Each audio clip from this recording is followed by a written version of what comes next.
Bom dia, amados. Hoje eu vou falar algo em relação à batalha espiritual, sobre libertação. E eu vou iniciar falando sobre o jejum que agrada a Deus, sobre o ministério de libertação e o jejum. No texto de Mateus 17, 14 a 21, nós vemos que os discípulos não puderam expulsar os demônios de um homem epilético, o qual foi liberto por Jesus. Vocês podem ler lá depois, em Mateus 17, a partir do versículo 14. Por que eles não puderam libertar aquele epilético? O próprio texto nos responde a essa pergunta. A primeira razão acha-se no versículo 17, quando Jesus fala geração incrédula e perversa. Jesus aponta para duas coisas, incredulidade e perversão. Observe que não é a pessoa que foi atendida, nem nos ministradores que ocorrem essas duas características negativas, mas é na geração. Em outras palavras, Jesus está apontando para o contexto da sociedade em geral em que estamos atuando. Por isso temos que levar em conta, muitas vezes, o ambiente que estamos ministrando a alguém. Todos aqueles que fazem trabalho de libertação, eles têm que levar em conta o ambiente em que eles estão ministrando sobre aquela pessoa. E pedir perdão pela incredulidade e pela perversidade, pecados da sociedade na comunidade. Segunda razão, fé pequena. No versículo 20, Jesus aponta agora a falta de fé ou a incredulidade. A incredulidade e a falta de fé na pessoa que está ministrando. Mostra-nos que a fé tem que ser uma fé genuína, uma fé grande, como um grão de mostarda. Isto é, partindo de uma fé pequena, ela cresce, até tornar-se grande, como uma árvore. Vocês podem ver lá em Mateus 13, 31 e 1 Coríntios 13, verso 2. A terceira razão, por que esse epilético não foi curado, porque os discípulos não puderam expulsá-los. Terceira razão, falta de oração e jejum. O verso 21. Aqui novamente o problema está na vida do ministrador, pois é óbvio, no caso, estas duas condições, pois se cumpriam na vida de Jesus e não se cumpria na vida dos ministradores como tem que ser. Aqui, Jesus nos alerta quanto à necessidade da nossa vida ser uma vida de oração e jejum. Mas que tipo de jejum? Qual é o jejum que agrada a Deus? Agora, nós vamos falar sobre isso, o jejum que agrada a Deus. Lá em Isaías capítulo 58, ali fala sobre as características do verdadeiro jejum. E aqui nós vamos analisar todo esse capítulo, quando fala sobre o jejum, pois ele nos dá sempre a resposta que estamos procurando. Isaías 58, o verso de 1 a 5, o jejum era praticado, mas ele era praticado religiosamente. As pessoas estavam vivendo em pecado, mesmo assim buscavam a Deus, mas eles murmuravam: por que jejuamos nós e tu não atentas para isso? Verso 3. E qual a resposta de Deus? Deus lhes disse que faziam um jejum com disciplência. No dia em que jejuais, cuidai dos vossos próprios interesses. Foi o que Deus disse. Jejuar não é simplesmente deixar de comer. Além disso, na vida deles havia contendas e rixas. Seria este o jejum que escolhi, diz o Senhor, no verso 5. Temos que parar e olhar para a nossa vida. Deus, antes de mais nada, requer de nós uma vida de integridade e de santidade. Todos aqueles que partem para o trabalho de libertação, eles têm que ter uma vida íntegra e santa, uma vida separada. Ele não se importa, o nosso Deus não se importa com as práticas religiosas. O que Ele quer é uma vida transformada. Esta ideia é desenvolvida ainda nos versículos seguintes. O verdadeiro jejum é aquele que passamos pelos seguintes pontos. Primeiro, verso 6. Soltar as ligaduras da impiedade. É o mesmo que fazer a quebra de vínculos ou renunciar às práticas do passado. Renunciar a tudo que nos prende a Satanás. Temos que soltar essas ligaduras para que em nossa vida não haja nada que nos prenda a ele, ao inimigo. Toda ligadura da impiedade precisa ser rompida.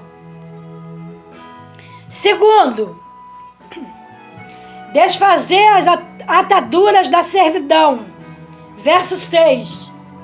Se houve brecha em nossas vidas que permitiram que demônios tenham entrado em determinadas áreas da nossa vida, essas áreas é a atadura da servidão a esses demônios. E elas precisam ser desfeitas. Sempre que em alguma área da nossa vida a nossa vontade foi atingida pela vontade do inimigo, isso precisa ser rompido. Por exemplo, mentira, pensamentos impuros. Essa área é serva dele, é serva do inimigo. 1 João 3,8 e Romanos 6,16. Anotem essas passagens, meditem lá.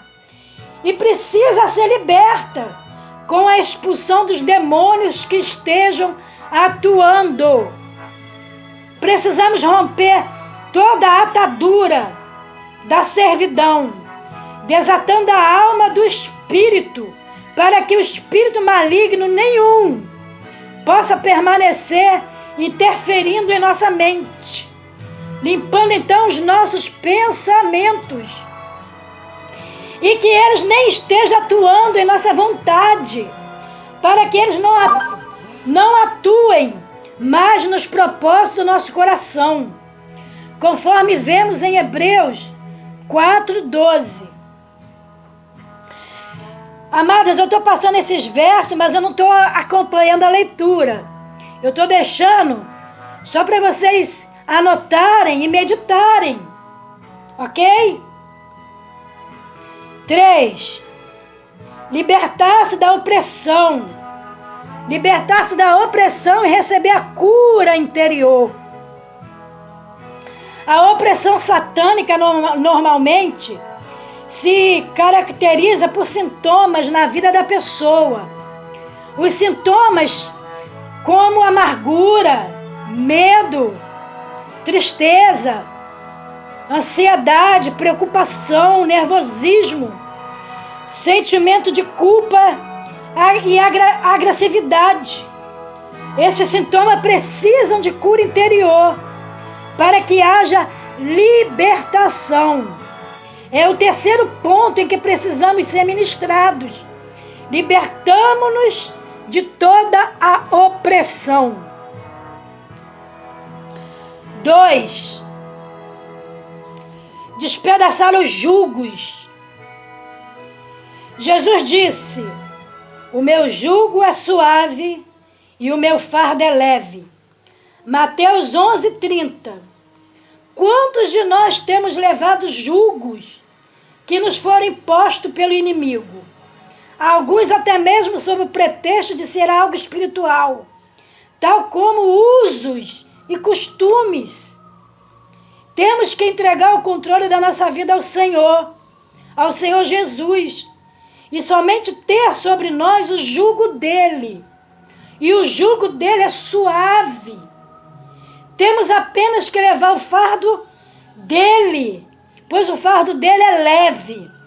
O nosso fardo é pesado, mas quando nós levamos a ele, torna-se leve, porque o fardo dele é leve.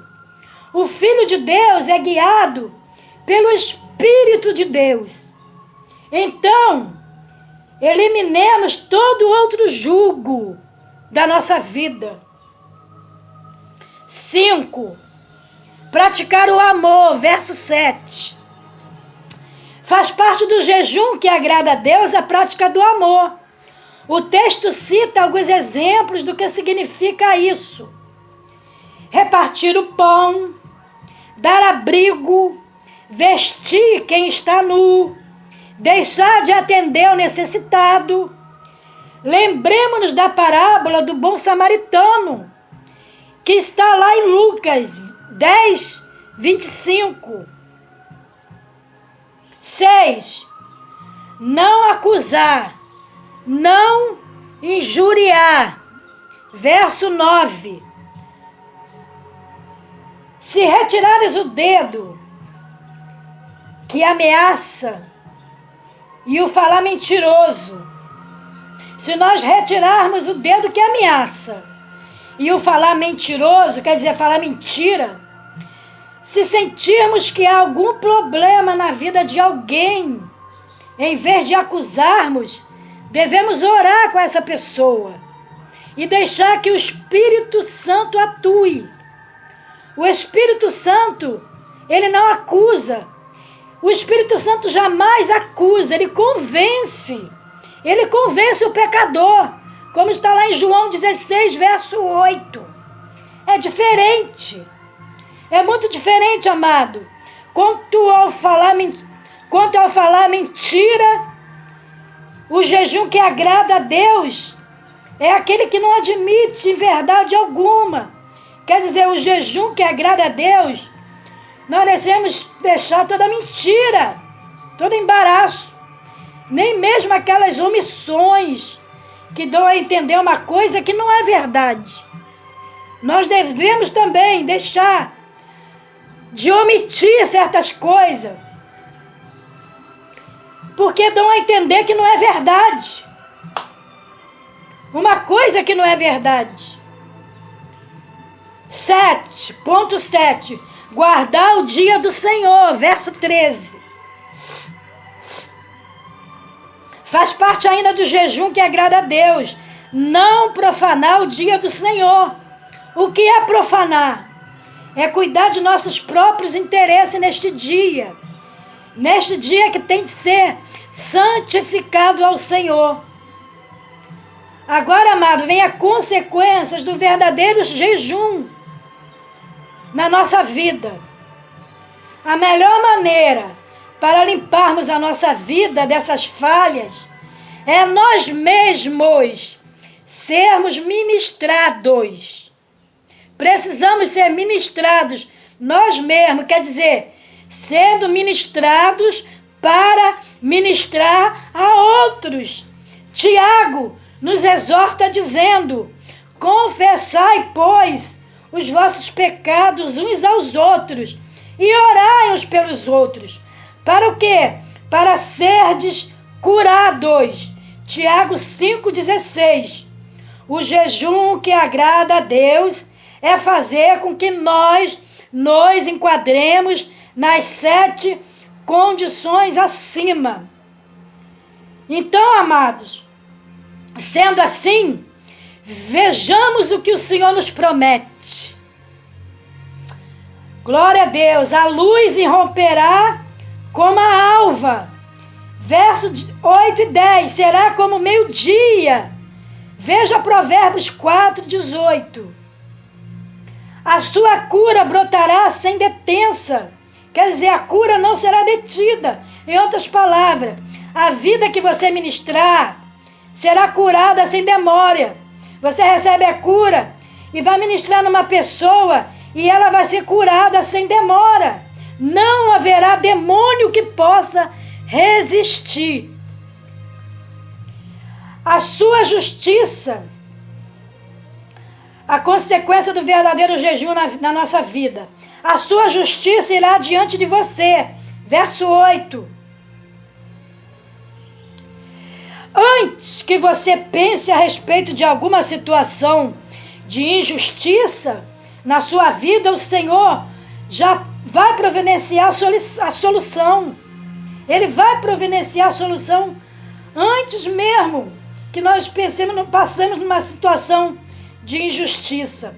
Aquilo que é reto, justo, está ali aguardando, amados, esperando por você, esperando por mim, esperando por nós. Aleluia!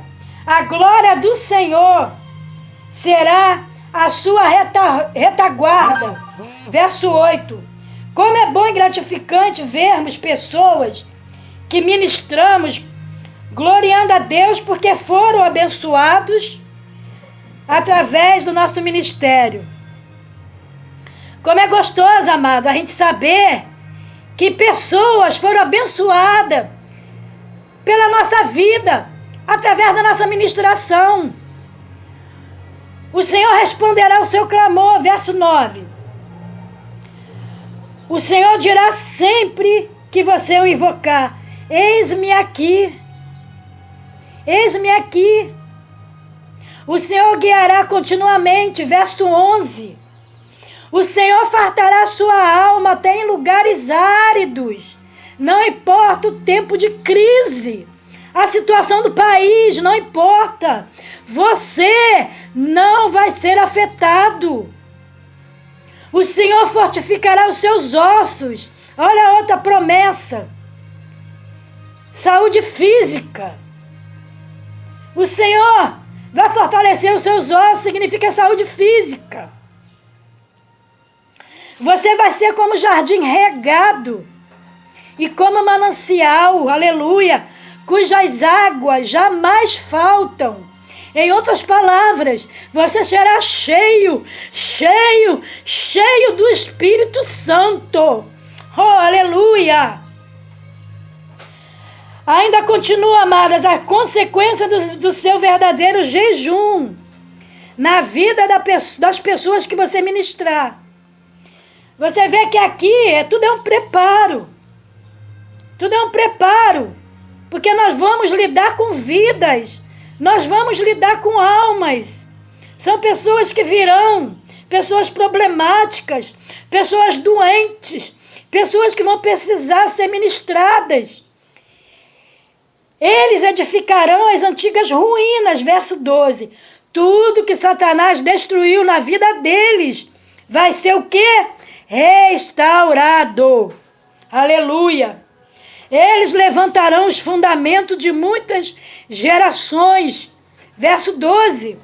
Toda a base legal, todo o fundamento que Satanás tinha na vida da pessoa, dada nas gerações anteriores, vai ser levantado e levado à cruz de Cristo.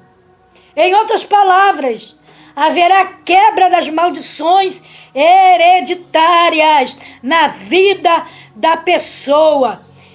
Haverá quebra de maldições na vida daquela pessoa. Maldições hereditárias. Sim, amado. Maldições que acompanhavam aquela vida até ela chegar na presença do Senhor. As brechas serão fechadas na vida da pessoa. Verso 12. As brechas serão fechadas. Aleluia. Esse aqui foi o primeiro dos muitos, amado, que eu ainda vou passar para vocês. É só acompanhar.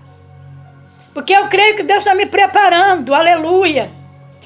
Aleluia.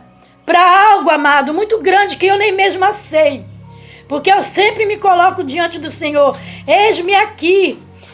Mas não é só dizer eis-me aqui. Nós temos que nos preparar.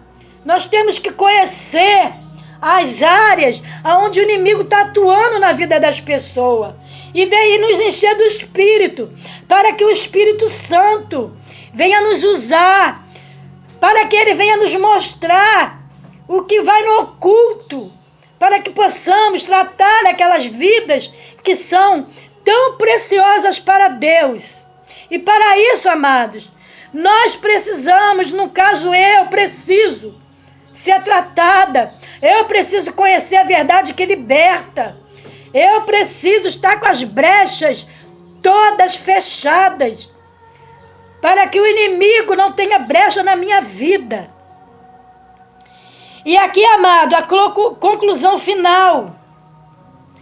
Então, é promessa de Deus, então te deleitarás no Senhor, verso 14. Quando isso acontece, diz a palavra, o Senhor satisfará aos desejos do seu coração. Salmo 37, versículo 4. O seu ministério será profícuo, quer dizer, o seu ministério será abençoado, será grande.